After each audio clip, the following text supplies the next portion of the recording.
सभी जिंदा दिल भाई बहनों को आपके अपने आपके चहेते स्वामी जोगिंद्र योगाचार्य की सादर नमस्ते। तो कैसे हैं मेरे सभी जिंदा दिल भाई बहने? एकदम स्वस्थ, आनंद में और शानदार शानदार तरीके से जीवन को जीना है। एक भी पल को व्यर्थ नहीं जाने देना है, ये बात ध्यान रखना। जीवन में एक एक पल को बहुत सहजता से आनंद में होकर के जीना है। ईश्वर को समर्पित करते हुए अपने आप को परमपिता परमात्मा के प्रति कृतज्ञता रखते हुए एक एक पल को जीना है। बस यही जीवन का सूत्र हमेशा याद रखना। आप जीवन में खुशियां ही खुशियां होंगी आपके। प्रिय बंधुओं, आज हम जिस विषय पर बात करने जा रहे हैं वो एक ऐसा विषय जो हर इंसान के साथ घटता ही घटता है। हर इंसान के जीवन में वो परिस्थितियां आएंगी, चाहे आप हैं, चाहे मैं हूं, चाहे कोई अन्य और है। हर इंसान के जीवन में 3 परिस्थितियां आती ही आती हैं, इनको कोई नहीं रोक सकता। एक पीछे एक मूवी आई थी हरियाणवी टोन में, जिसका नाम था सांड की आंख। उस फिल्म का एक डायलॉग है, यो तो होना ही था।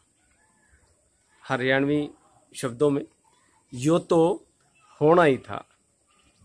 तो ये जो 3 परिस्थितियों की मैं बात कर रहा हूं, ये होनी ही है। सबसे पहली परिस्थिति, आपके जीवन में जब भी आप उन्नति के रास्ते पर पहली सीढ़ी पर कदम रखेंगे, जब भी आप कामयाबी की तरफ बढ़ेंगे, तो आपकी उपेक्षा होगी। सबसे पहला जो स्टेप है वो है आपकी उपेक्षा होना। लोग आपकी उपेक्षा करेंगे, अरे कुछ नहीं करेगा ये, 2 दिन में अभी धक्के खा के भी आ जाएगा घर पे, वो चंडीगढ़ चला गया, अभी क्या करेगा ये वहां जाकर के।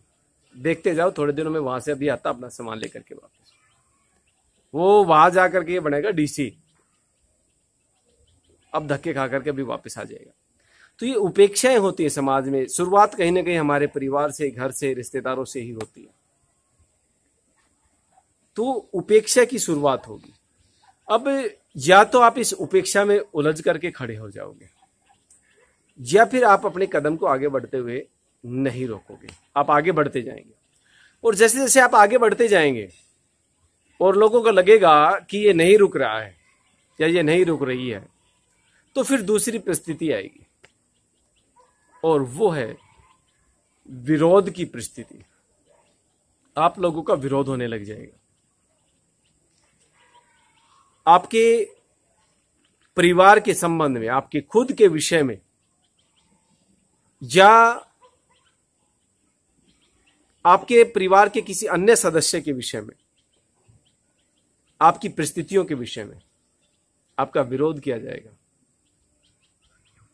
कि ये तो कल तक तो वहां घूमता था, आज ऐसा बन रहा है, कल तक ये करता था, आज चौधरी बन रहा है, इसकी माँ ऐसी थी, इसके पिता ऐसे थे, इसकी पत्नी ऐसी है, इसकी बहन ऐसी थी, इसका भाई ऐसा था। मतलब इस प्रकार के आपके ऊपर व्यंग्य कसे जाएंगे, विरोध किया जाएगा आपका। और लगभग अगर मैं बात करता हूं तो 98% लोग इस विरोध में उलझ करके रह जाते हैं। मेरे विषय में किसी ने कुछ कहा कि आज जो शास्त्री जी ऐसा बन रहा है, कल तक तो ऐसे घूमता था, ये करता था, वो करता था।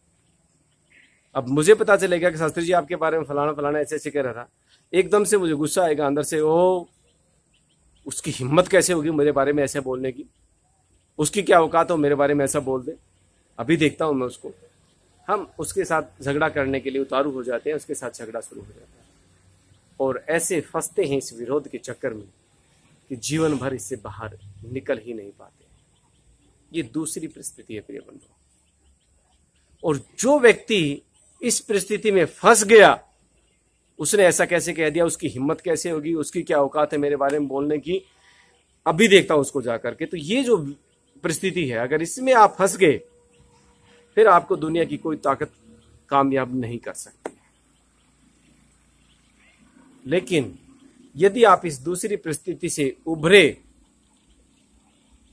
कि चलो यार ठीक है, उसका जैसा विचार था, उसका जैसा दिमाग, उसने वैसा बोल दिया, मेरे पास मेरा दिमाग है, मुझे अपने हिसाब से चलना है। और वो अपने लिए जी रहा है, मैं अपने लिए कर्म कर रहा हूं, मैं अपने लिए जी रहा हूं। सबके कर्म का फल सबको भोगना है, सब करते रहेंगे। यार कोई बात नहीं, से बोल दिया ऐसा, कोई फर्क नहीं पड़ता, मुझे कोई फर्क नहीं पड़ता।